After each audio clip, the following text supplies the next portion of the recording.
प्रवासी जी साहित्यालंकारक पुस्तक अरुणिमा में संकलित बहुत प्रसिद्ध मार्मिक एकटा कविता सात साँझ पर टुनटुनमा के आइ जुड़ेले प्राण। ई हमरा गाम में कवि सम्मेलन में अंधराठाढ़ी में अनेको बेर वो एकर पाठ केने रहथि जे बड़ा लोक के पसंद अबै। हमहूँ यद्यपि छोट बालक रही तथापि हमरा बड़ा स्मरण पटल पर ई छल, ई संकलित छल हमरा लग, तऽ हम ओकरा आइ प्रस्तुत कर रहल छी। हम कांति दर्जा निवासी अंधराठाढ़ी। सात साँझ पर टुनटुनमा के आइ जुड़ेले प्राण। चारिम दिन अहले फजील में सुनलक शब्द ठेकानि, बाऊ हवेली में गिरहत के जेतै भरैले पानि।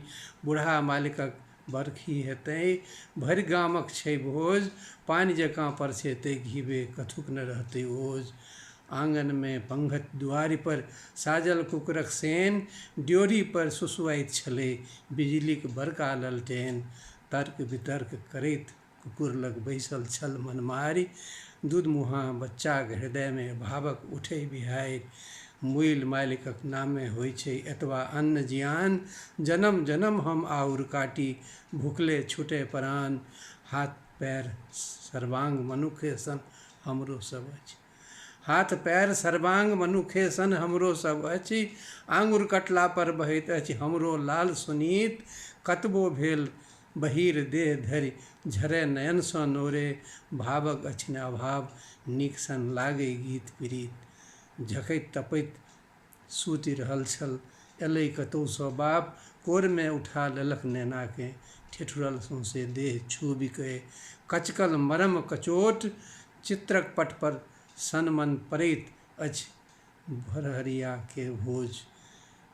घर दिस घुरल जगरना रातिक खलखल हँसै बिहान, दुनू बापुतक दीन दशा देखत दिनकर भगवान। सात साँझ पर टुनटुनमा के आइ जुड़ेले प्राण।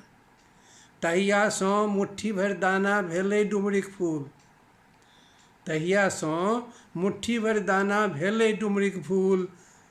खढ़क बनल मनुख के मूरत बीच खेत में गाड़ल हो जनु, घुट्ठी तक बुढ़बा कुर्ता केर चिक्कट मैल सन झूल। भोरे उठि मुनहारि साँझ तक चरबै हरही गाय, किंतु श्रमक परिणाम दूध हो देखिए देख गाय।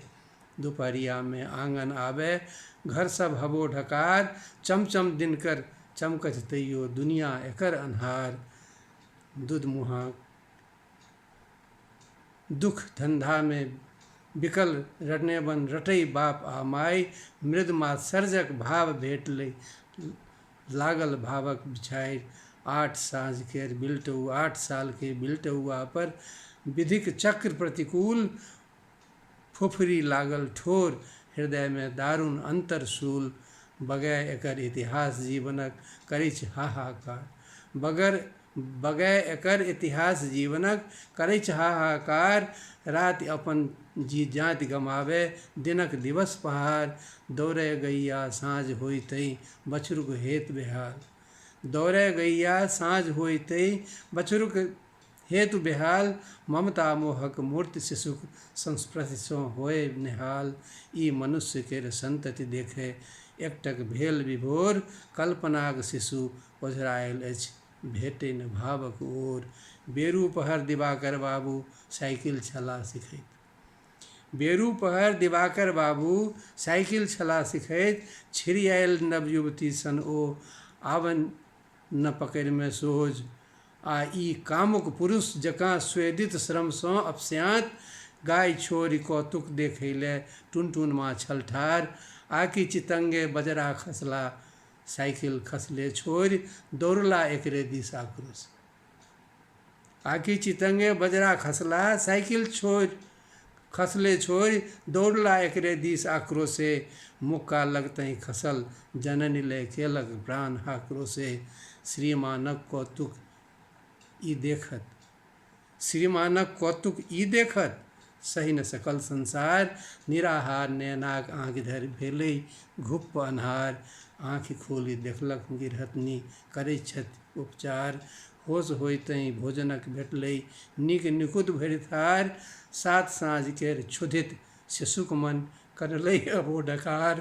हृदय न छल करुणा केर सौंसे आंगे रहनि उघार। माय छली मलकिनियो ककरो लगलनि तखन बकोर। माय छली मलकिनियो ककरो तखन लगलनि बकोर। टघरि रहल छल शिशुक गाल पर विवश मनुष्यक नोर। अंकक ज्ञान छैक दिनक धरि लगा रहल अनुमान। टनकै तन पर चोट अधर पर अपमानक मुस्कान।